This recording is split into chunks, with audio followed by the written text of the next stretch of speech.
And there we go. So, to illustrate what I meant by starting with the basics but covering them in a little different way, let's start talking about one of the most basic concepts in math, but also one of the most misunderstood ones. That is the idea of what is a number. So if I put a 4 up here, show of hands, how many of you would say that that's a number? Most of you would, right? 4 is what we call a numeral. It is just an amount. It's telling us how many of something. To truly be a number, it must not only tell us how much, but what it is we have that many of. So we might have 4 cows. So here we have an amount, which is the 4. I'm going to refer to that part of the number as the count.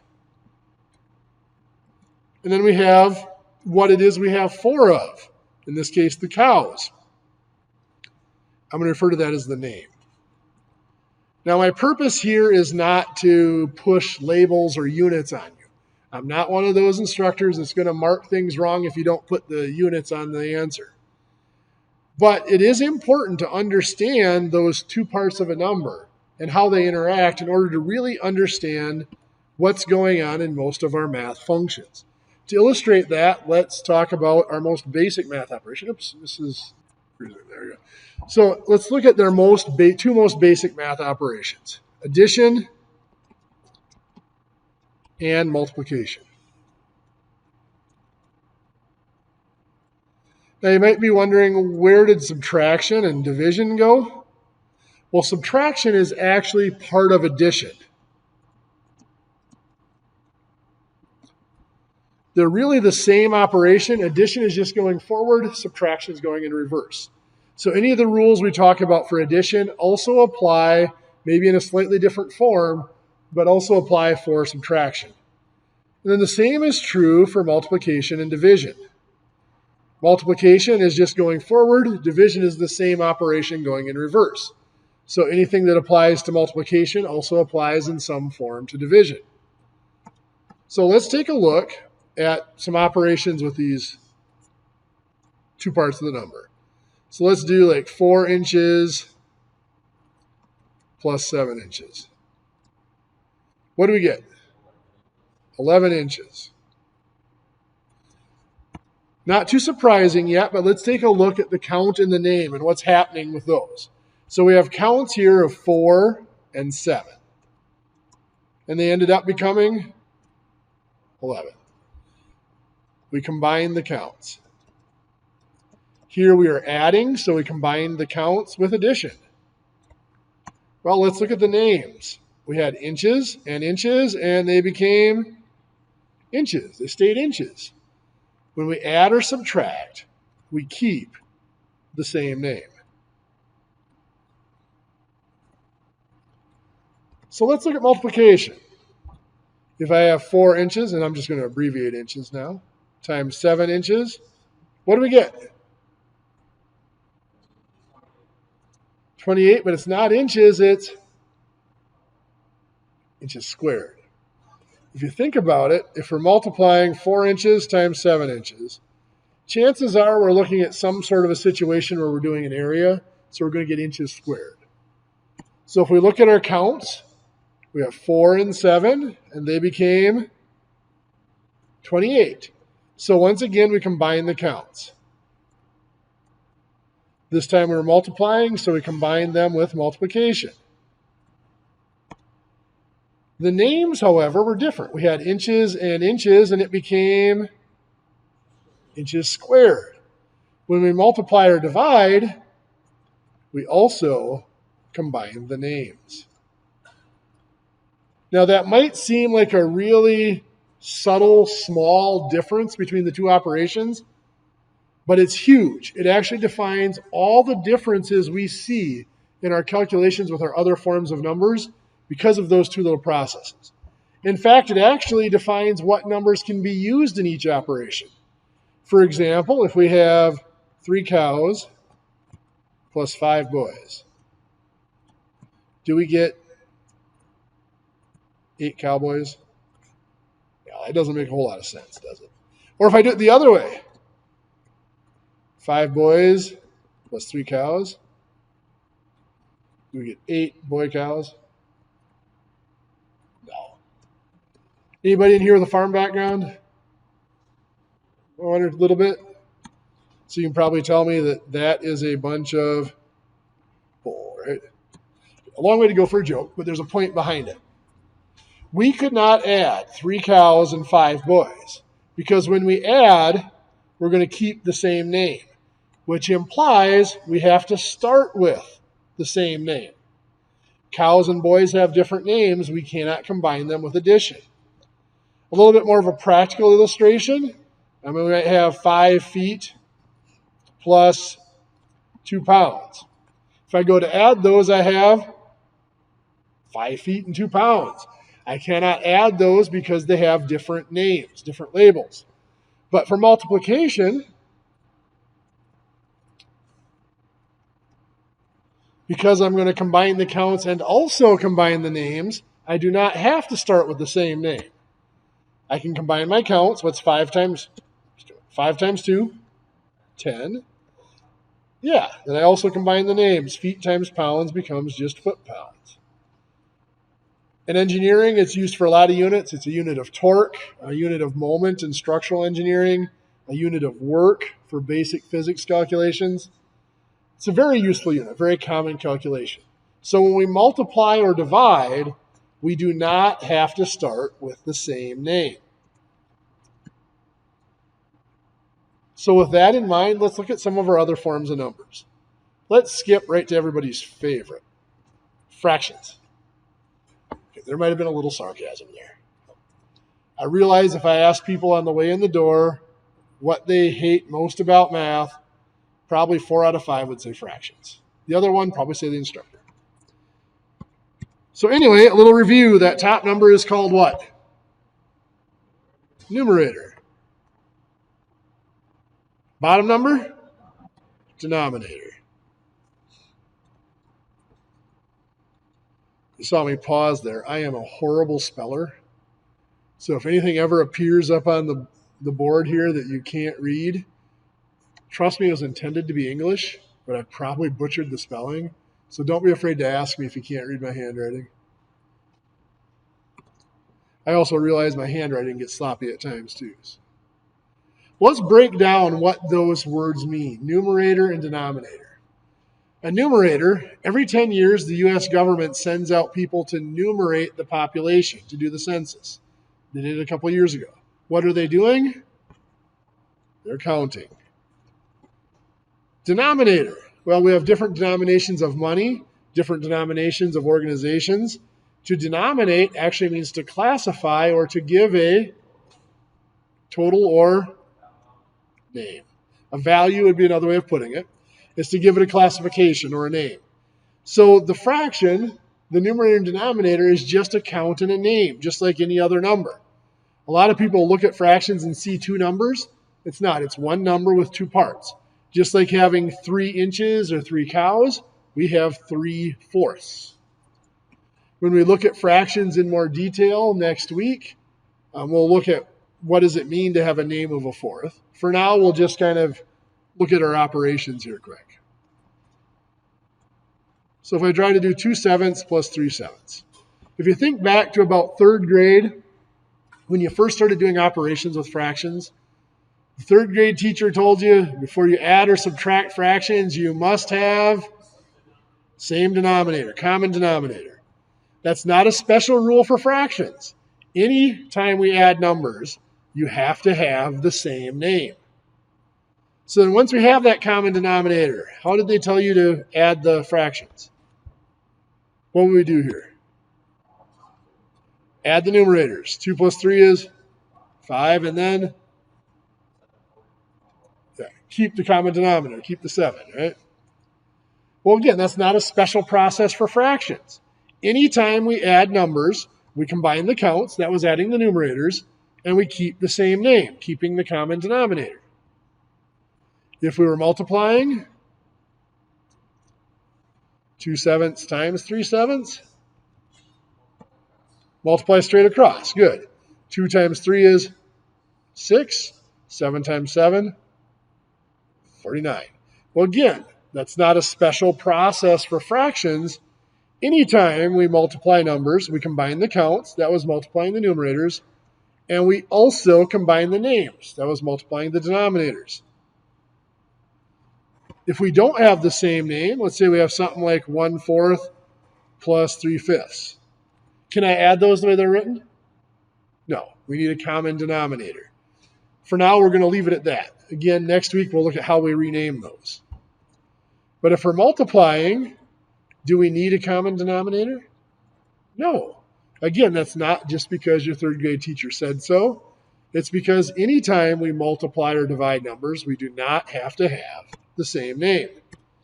So we'll go ahead and multiply straight across. 1 times 3 is 3. 4 times 5 is 20.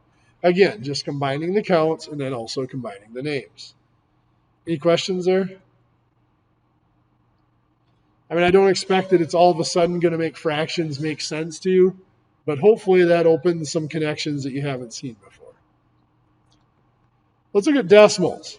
So something like 0.21, the technical way of pronouncing that would be 21 hundredths. There you go. And when we write it that way, it's pretty obvious to see that there's a count, the 21, and a name of hundredths. And if I wanted to add two decimals, 0.21 plus 0.3, does that work the way I have it written? No. What's wrong? We need to line up the decimals. We've been told that we have to line up our decimal points when we add decimals. Why? Well, this is 21 hundredths. We've already mentioned that. But this is 3/10. They have different names. But if I put in a 0 here, now that this becomes 30 hundredths. Now they have the same name. And when that 0 is there, now the decimals automatically line up. So lining up the decimal points when we add or subtract decimals is just making sure that they have the same name. So then we go ahead and add 1, 5. What do we do at the decimal? Bring it straight down. Well, again, why do we bring it straight down? Well, this is 21 hundredths. This is 30 hundredths. They keep the same name, exactly. 21 plus 30 is the 51, but it keeps the same name of hundredths. Bringing the decimal point straight down is just making sure we keep the same name. Or if we multiply 0.21 times 0.3, you'll notice I didn't bother to line up the decimal point. Does it matter? No. When we multiply or divide, we don't have to have the same name. 21 times 3 is 63. Where's my decimal point go?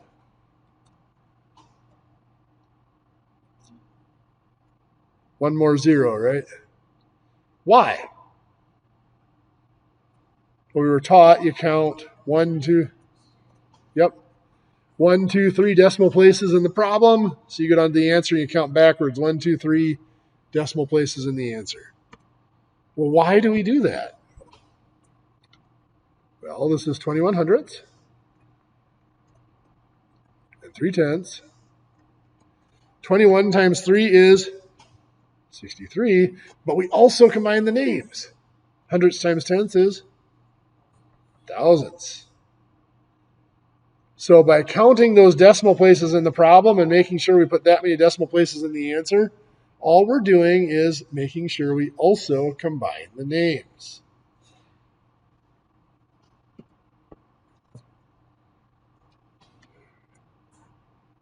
Well, let's move on to the one that makes people nervous. Algebraic numbers.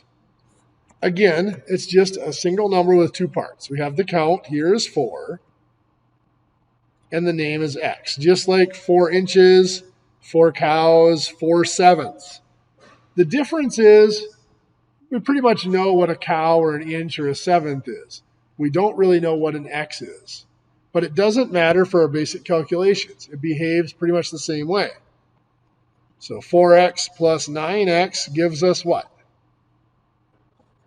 13x. Good. We have the same name, so we can add. We combine counts. 4 plus 9 is 13, and we keep the same name of x. If we were multiplying 4x times 9x, what would we get? Careful. You had the right idea. 36x squared. There you go. So exactly, we combine the counts. 4 times 9 is 36. And then we also combine the names. So just like inches times inches became inches squared, x times x becomes x squared. So what about 5x plus 2y? What do we get? Careful. Careful. Yeah, it's a trick question. You can't combine them. It's just 5x plus 2y because they have different names. Just like the 5 feet and 2 pounds up here. We could not combine those with addition or subtraction. But if we were multiplying 5x times 2y, perfect. We multiply the counts. 5 times 2 is 10. Then we also multiply the names. So just like feet times pounds became foot pounds, x times y becomes xy. So as we go through our different forms of numbers, we hope to kind of keep this theme going of showing you why all the operations are done the way they are and the similarities between them. I mean, this goes right up into scientific notation. If I have something like 4.2 times 10 to the 7th, the 10 to the 7th is the name. It's a place value. So if I add or subtract with scientific notation, I have to have the same power of 10.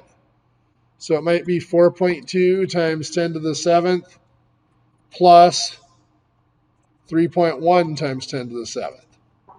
So now I combine the counts. The 4.2 plus 3.1 is 7.3. And I keep the same name, times 10 to the 7th.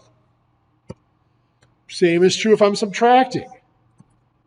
5.3 times 10 to the negative 5 minus 2.4 times 10 to the negative 5. We have the same name, so we can combine them. We combine the counts. Now this time we're subtracting, so we combine them with subtraction. Careful. 2.9. 5.3 minus 2.4 is 2.9. And we keep the same name, times 10 to the negative 5.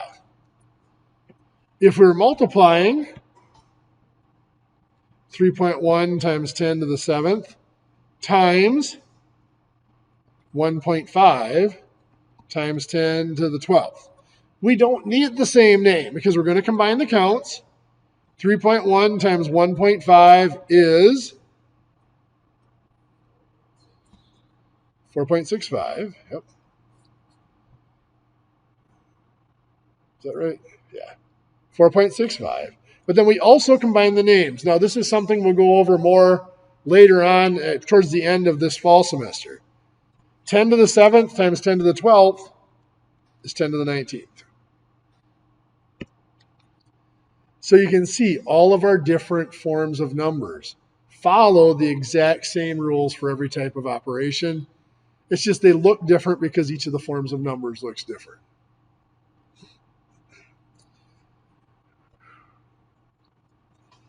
So you might be thinking, well, okay, that may be sort of interesting, but how does that tie into the stuff we do every day? We don't just work with single-digit numbers and their obvious names like that. Well, the next concept that brings things together is another one of those very simple and very misunderstood concepts, and that is place value.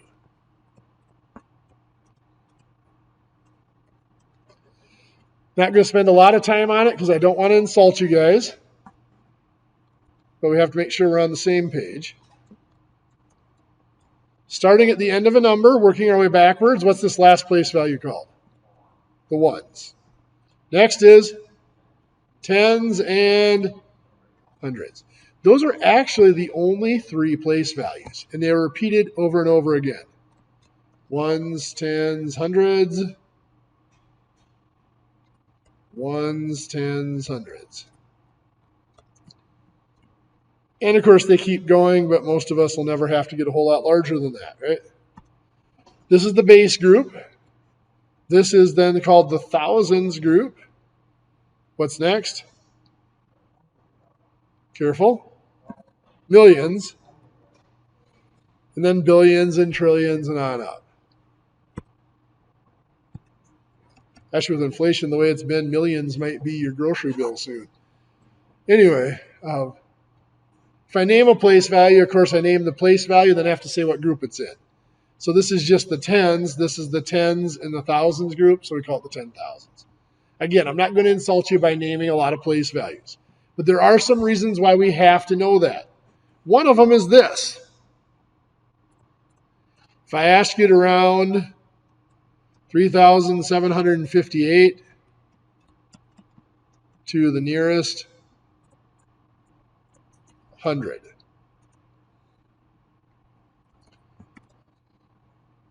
Most of us know that's going to be 3,800, right? But what is that really asking us to do?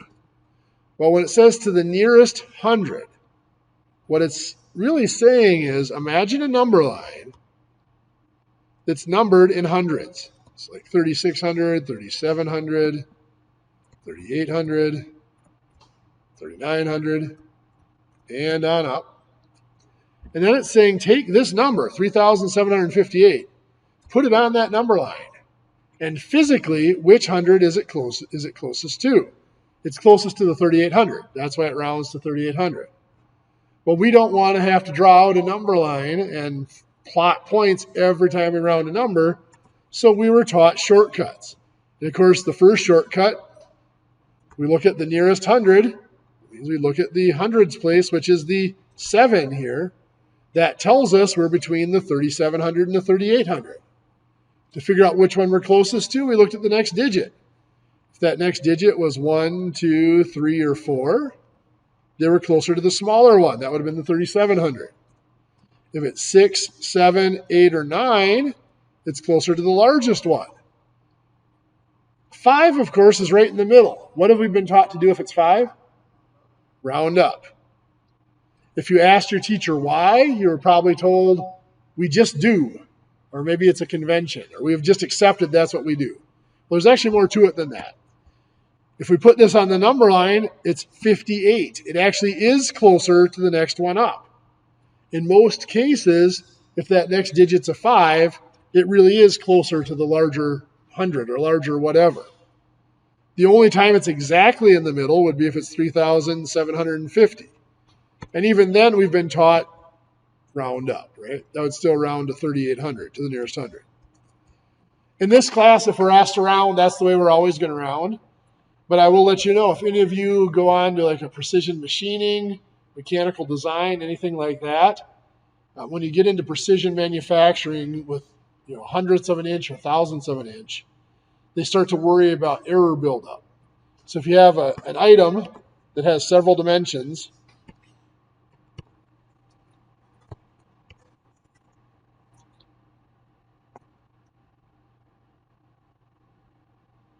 like that, and if each of those dimensions gets rounded, well, I mean, the theory is if that next digit's a 1, 2, 3, or 4, it's round down, the 6, 7s, 8, 9s round up, they cancel each other out. But the 5s all get rounded up and there's nothing to balance them out. So there's a danger of a lot of extra numbers getting rounded up, and at the end, if you add them up, the total is way bigger than what the actual dimension is. So in mechanical design and precision machining, they have a process where if that next digit's a 5, some of them get rounded up and some of them get rounded down. I'm going to show it to you, but forget it as soon as I show it to you. I just want to show it to you so you know it exists. It's called rounding to the even.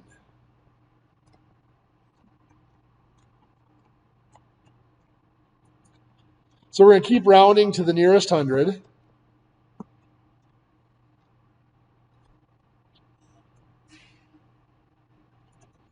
And we'll look at something like 4,250. So this only applies when we look at the next digit and it's a 5 and then there's nothing else after it but zeros. So the next digit's a 5. What we do to decide whether we round it up or down is we look back at this first digit. Was that digit even? Yeah, 2 is even. So we leave it as it is. That would round to 4,200. If it was 7,350 to the nearest hundred, the hundreds digit is the 3. The next digit is a 5. Again, we double check. There's nothing but zeros after it, so it's right in the middle. So to decide whether we round it up or down, we look back to this digit. Is that 3 even? It's odd. So we round it to be even. So we round it up to 7,400. So in that way, exactly half of them get rounded up and exactly half of them get rounded down. So the 5s cancel each other out with their rounding errors. Since we got number lines up here, I'll show you something else quick. Do you guys remember these types of problems? Compare or put in the appropriate symbol. 3 and 11, put in either less than, greater than, or equal to. If you're anything like me, you had a hard time remembering which symbol was less than, which one was greater than. What were you taught to remember them? The alligator. Everybody was taught that one. The alligator wants to eat the bigger animal, the bigger number. So it goes like that. Now, the one I was taught that we can't really use anymore, is not politically correct, was the bully points and laughs at the little kid. It fits, not real correct anymore. So where that comes from is what it's asking you to do is you have 3, 4, 5, 6, 7, 8, 9, 10, 11, and you're comparing those positions on the number line. Well, which side is the 3 on? It's on that side. The less than symbol is actually that arrowhead off the number line. So that's where it comes from. So knowing where they come from, hopefully will make it easier for you to remember. All right, anyway, back to the task at hand here. Let's look at numbers. Let's look at 453. Most of us are used to seeing that as a complete number. That's not true. It's actually an abbreviation. So we're used to this being the full form of the number, but it's really just an abbreviation. The full form of the number looks like this. 4 hundreds and 5 tens and 3 ones. Now, many of you may have written numbers like this back in first or second grade. Maybe told this is called the expanded form of the number. It's actually the full form of the number. And really, most textbooks may have you do it, but they don't ever really tell you why you're doing it. There's a good reason to have numbers put in this form. If we were to go to add, let's say we have 236 added to it. Let's put that out in its full form. So 2 hundreds and 3 tens and 6 ones. Now, first of all, with the numbers in this form, you can see now that every digit is actually a count and a name. This isn't just a 5, it's 5 tens. Next, if you recall from before, we said that we can only add things that have the same name. And that comes right down to each individual digit and its place value. I can only add ones to ones, tens to tens, and hundreds to hundreds. That's why we've been told you have to line them up. And then, of course, once they're lined up, we can add. 4 plus 2 is 6 hundreds. 5 plus 3 is 8 tens. And 3 plus 6 is 9 ones. So, of course, that's 689. Now, you might have seen me do something a little strange there. You may pick up what it was? Started at the left and I worked my way to the right, didn't I? Sure. We've always been taught to go the other way. Start at the end and work our way backwards. Can anybody tell me why? Yeah. Yeah, in case we have to carry, right? It is that time, too, if you guys want to take off for your pictures. Actually, let's do. So we were saying we usually start at the end of the number and work our way backwards because we run into things like this. 549 plus 267. I'm not going to write it out in full form. I think we get the picture here. 9 plus 7 is 16. Now we can't have two digits in the same place value. Keep the 6 and carry the 1. Good. 1, 4, and 6 make 11. So keep the 1, carry the 1. And 1, 5, and 2? 8. Perfect. So 816. Now, believe it or not, that process of carrying is actually a relatively new process. It's only one of the ways we can add numbers. One of the ways that it was done before carrying became popular looked like this. 5 plus 2 is 7. 4 plus 6 is 10, so 0, drop the 1. 9 plus 7 is 16, so 6, drop the 1. 7 and 1 is 8. 0 and 1 is 1, and 6. Those get the same answer, just a little bit more space. Right? And I could probably show you a couple other ways to add numbers. They'll give you the same answer every time. I'm not trying to change the way you add numbers, but the point is we're always told that there's exactly one right way to do math. That's not true. There's exactly one correct answer, but there's often several different methods that we can use to get to that correct answer. So if you have a way of doing things that's different from what I do, it doesn't mean you're wrong. If you're not sure if your method works every time, talk to me and I'd be happy to look at it and let you know if it'll work every time. But there's several different ways you can do math and get to the correct answer. Now, with that said, I'm a realist. I understand you have calculators. You're going to use them. Chances are, once you get to 3 digits, you're probably not going to do a lot of calculating by hand. So before you punch this in the calculator, I would hope that at the least you would look at this and say, okay, that's closest to 500. 267, that's closest to 300. 500 and 300 makes 800. Getting an answer of about 816 is in the ballpark. That's a reasonable answer. Why do I ask that you do that? Well, because this happens to me all the time. And I see it happen to others all the time. 549 plus 267. Well, 5,000 is not the correct answer. What happened there? Hit an extra key, right? The 8. Or you might have this. 549 plus 267. 500 is not the correct answer either. What happened there? Missed one. The 6 didn't register. Now, I do have these sausage-like fingers, so it's real easy for me to miss a key or to hit 2 keys at once. But this happens on the job all the time. If you use a regular calculator, sawdust gets in the keys or they get dirty. Or I was a structural engineer, so I'd show up on the job site. My calculator had been thrown in the windshield of the truck.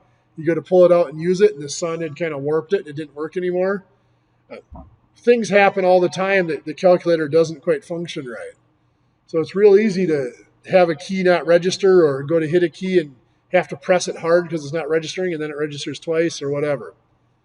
This doesn't stop every mistake. It just stops those really obvious ones. Let's look at subtraction. So 749, let's write that out in its full form again.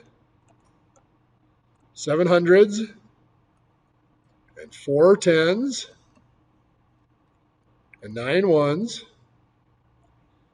And let's subtract 235. So that's 2 hundreds and 3 tens and 5 ones. And we'll go ahead and subtract. We've got everything lined up. Remember, just like addition, we can only subtract things that have the same name. So that means ones with ones, tens with tens, hundreds with hundreds. Once they're lined up, we'll go ahead and subtract. 7 minus 2 is 5 hundreds. 4 minus 3 is 110. And 9 minus 5, 4 ones. So 514. Well, once again, I went backwards, didn't I? We're used to going from the end of the number back to the beginning in case we have to do what for subtraction? Yeah, borrow, right? So we have 746 minus 297. We start at the end and work backwards because, well, 6 minus 7 can't be done. So what do we have to do? Borrow from the 4. That becomes a 3. This is now 16. 16 minus 7? 9. 3 minus 9?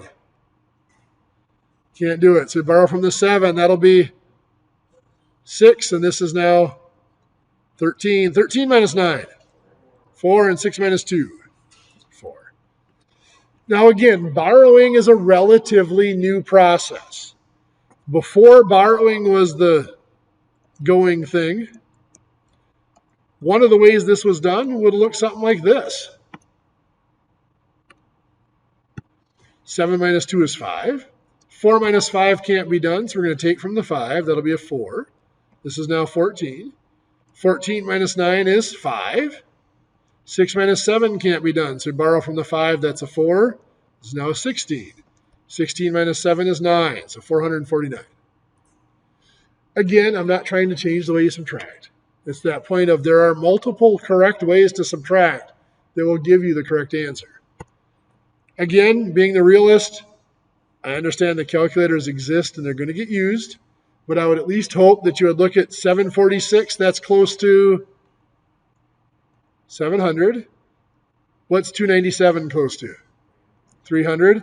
And if I subtract those, I would get 400. So I'm expecting an answer around 400, so 449 makes sense. Multiplication is a little bit more complex. So let's look at 32 times 21. So let's write this out in its full form again. 32 is 3 tens and 2 ones. 21 is 2 tens and 1 1. Now when we multiply, do we need the same name? No. So that means these 3 tens can not only combine with the 2 tens, they can also combine with the 1 1. In fact, every digit of one number can be combined with every digit of the other number. And that's all that long multiplication is an organized way of making sure that every digit of one number gets combined with every digit of the other number. What differs from one process to the next is simply where we start and how we proceed through the digits. Most of us were taught to start with the last digit of the bottom number. So that would be right here, the 1 1. And we start combining that with the last digit of the top number, the 2 ones. Now remember, we still combine the counts and also combine the names. What's 1 times 2? 2. Combining the names, ones times ones is just ones. Anything times 1 is itself. We move over to the next digit of the top number, 1 1 times 3 tens. Well, again, combining counts, 1 times 3, 3. Combining names, ones times tens is tens. So we've combined that digit with every digit of the top number. We're ready to move on to the next digit in the bottom number. What have we been taught to do down here when we move over? Either put a 0 there or leave a space, one of the two, right? The reason for that is right here. We do 2 tens times 2 ones. We combine counts. 2 times 2, 4. Well, we combine names. Tens times ones is tens. Leaving that 0 there is just making sure the place values stay lined up. We move to the next one. 2 tens times 3 tens. Well, combining counts. 2 times 3, 6. Tens times tens, hundreds. And then we can just combine 6, 7, and 2, 672. So that long multiplication, it has really two aspects to it. The process is an organized way of making sure you combine every digit of each number with every digit of the other number. And then making sure the place values stay together, stay lined up. Now again, I realize you have the calculator, you're going to use them. How would you estimate this? 32 is about 30, 21 is about 20, 3 times 2 is 6. But now we're multiplying, so you combine names. Tens times tens is hundreds. We're expecting an answer around 600.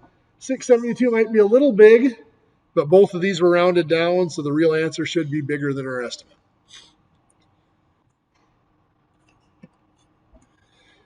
Division. Division is the one operation that has been manipulated and shortcutted to the point where it's barely recognizable. To talk about division a little more intelligently, let's look a little closer at multiplication. So 5 times 3, we all know that's 15 now. But let's go back to like first grade, when you first started to multiply. Before you memorized your multiplication tables and you just knew that 5 times 3 was 15. How did you figure that out? 5 3 times, 5, 10, 15, 20. Either counting by fives or this literally means take 5 and add 3 of them together. 5 plus 5 plus 5 is 15. Multiplication is repeated addition. Well, we said subtraction follows the same rules as multiplication, only backwards. So if I have 24 divided by 6, can I start subtracting? What's 24 minus 6? 18, 18 minus 6. 12, 12 minus 6. 6 and 6 minus 6, 0.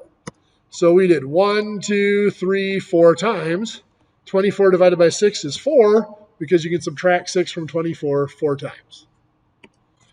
This even works for like 32 divided by, let's just do 6. What's 32 minus 6? 26. 26 minus 6? 20. 20 minus 6? 14. 14 minus 6? 8. 8 minus 6? 2. Now we can't subtract 6 again because we'd be negative, right?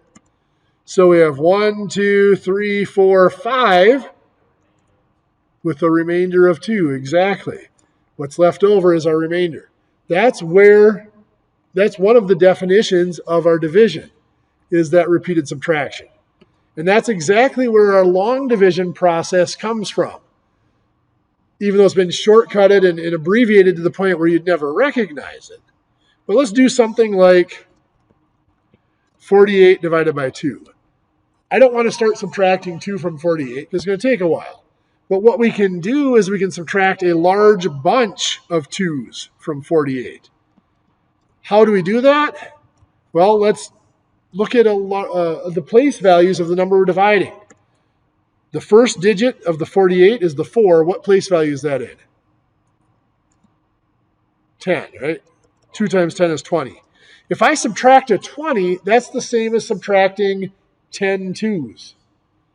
In fact, I can subtract it twice here, right?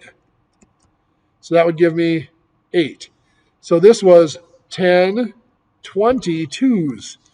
That is subtracting 2 20 times there. Now, I'm left with just the regular 2's in the 1's place. 2 times 1 is 2. How many times can I subtract that from the 8? 4 times. So that would be another 4. 48 divided by 2 is 24. Because we can subtract the 2 24 times. All long division is an organized way of subtracting big bunches of that number. Let me show you what I mean. So if we look at, let's do 69,489 divided by 21. Well, I'm not about to start subtracting 21 from 69,000. We definitely don't have that kind of free time. But we can subtract big bundles of 21. Again, we look at the number we're dividing. What's the place value of that first digit? 10,000. So 10,000 times 21 would be 210,000. Can I subtract that? No, it's too big. So we go to the next place value, which is the 1,000s. What's 1,000 times 21? 21,000. Now I can subtract that more than once. So I'm actually going to incorporate one of the first shortcuts they did. Rather than subtracting the 21,000 over and over again, we're going to do this. 21,000 times 3 is 63,000. And I'll subtract that. So we got 6, 4, 8, 9. That 63,000 is actually 3 bunches of 1,000 or 3,000 21s. We have subtracted 21 3,000 times. Next place value is hundreds. 100 times 21 is 2,100. Can I subtract that from what's left? Yeah. 3 times. So times 3 is 6,300. We're left with 189. Well, again, this 6,300 is a bundle of 3 hundreds, 3 times 100, or 300 21s. So we just subtracted 21 300 more times. What's my next place value? 10s. 10 times 21 is 210. Can I subtract that from what's left? No. We'll go to the next place value. 1. 1 times 21 is just 21. Can I subtract that from what's left? Yes. In fact, boy, I couldn't have guessed that one better. 9 times 21 is 189. There's nothing left over. So we just subtracted it 9 more times. So 69,489 divided by 21 is 3,309. I never get that to come out exactly. I'm pretty good guess on that one. Now you might be looking at this process thinking, that looks nothing like what I was taught. And it doesn't. It does not look anything like what I was taught either. But it is exactly the process. If we look at what we've been taught, we were taught to start out with, does 21 go into 6? No. So we move over to the next place value. That's exactly what we did here. 10,000 times 21 was too big. We moved to the next place value. Does 21 go into 69? Yeah, 3 times. Put 3 up there. 3 times 21 is 63. We subtract to get 6. That's exactly what we did over here. We just left out the zeros. Bring down the next digit. 21 goes into 64 3 times. That's 63. Once again, exactly what we did over here. We just left out the zeros again. It's the exact same process. It's just abbreviated. We've left out all the steps that explain why we're doing them. This has become something we were told to memorize. It's one of my big problems with the way math is taught today. They tried to make an effort to get through the basics faster so they can get on to the more advanced stuff. I mean, they're teaching pre-calculus and calculus in high schools now. And they're skipping through the basics. And the problem is you get to calculus and a lot of students struggle because they don't really understand the basics. They memorized processes but never knew why they did things the way they did. So as we go through this course, that's one thing I'm hoping to do is fill in some of those gaps in the basics of why we do things the way we do them, at the same time as working on some applications that apply to construction. Now, just like any other problem here, this is I don't like to do long division by hand if I can avoid it. I'm going to punch this in the calculator. But I would hope that you look at this and say, okay, that's about 20. That's about 70,000. Well, 70,000 divided by 20 is going to give me something around 3,500. So when I get that 3,309, that's a reasonable result. I want to take a little bit more time looking at those estimates quick before I give you some homework. So when we're adding or subtracting,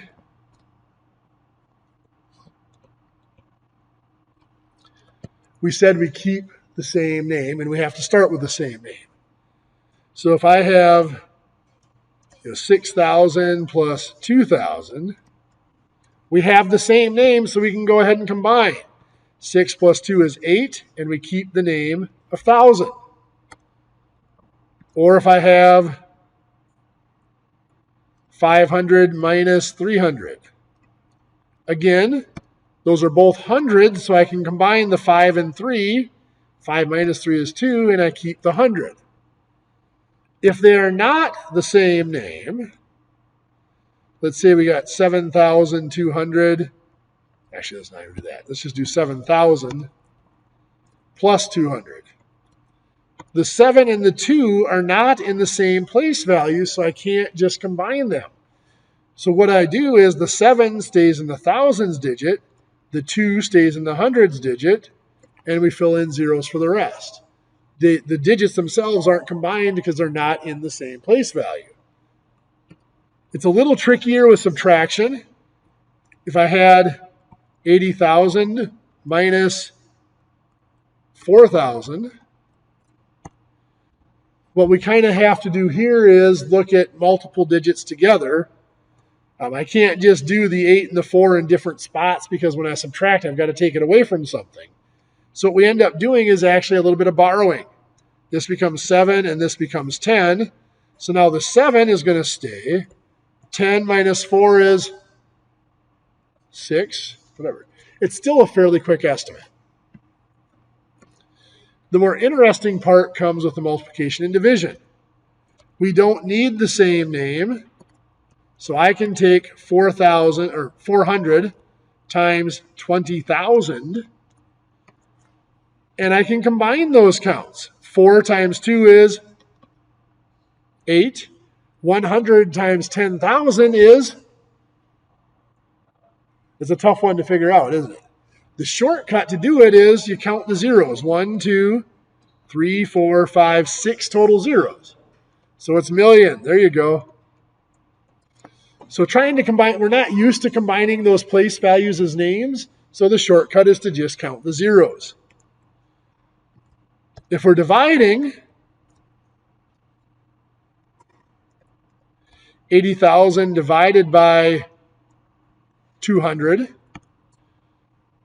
Well, we can combine the counts. 8 divided by 2 is 4. But combining the names here is a little tricky. Of course, 10,000 divided by 100 we could do is 100. Or we can cancel zeros. We have 4 here. We have 2 zeros here. 4 minus 2 is 2. So there's 2 zeros in our answer. What's happening there is division is the reverse of multiplication. And we'll see this a couple of different times throughout the next weeks. Every division problem has a related multiplication problem. If I have 12 divided by 3, that's my division problem. The related multiplication problem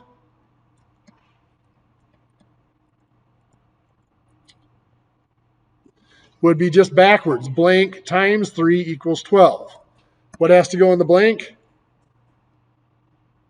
4 times 3 is 12. So 12 divided by 3 is 4. The same type of thing happens here. 80,000 divided by 200 equals blank. The related multiplication problem is blank times 200 equals 80,000. There you go. We know that it has to be 4 because 4 times 2 makes 8. We need 4 zeros here. We've only got 2, so we need 2 more zeros to make the 400.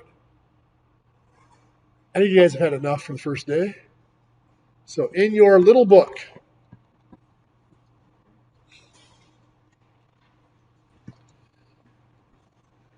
it's divided up into units, and I realize this is going to look like a monster assignment, and I apologize for that. Units 1, 2, 3, and 4 are operations with whole numbers. I want you to work on just the odd numbered problems. So that's problems 1, 3, 5, 7, 9. 2 reasons. 1, it cuts the workload in half. 2, the answers are in the back of the book. So feel free to check over your own answers as you're working on them. Also, I mentioned I'm not going to collect homework and grade it. So the first few problems in each section are just straight calculation. If you're okay with putting them in the calculator, I'm okay with that. If you want to practice some of them by hand, great. I encourage it. But if you look at those and you're okay with doing them on the calculator, you want to skip ahead to the word problems, go ahead. Make sure you do at least a majority of the word problems because the quizzes are a lot of word problems. So you need to be used to doing word problems. So with that, I'll leave you guys here with the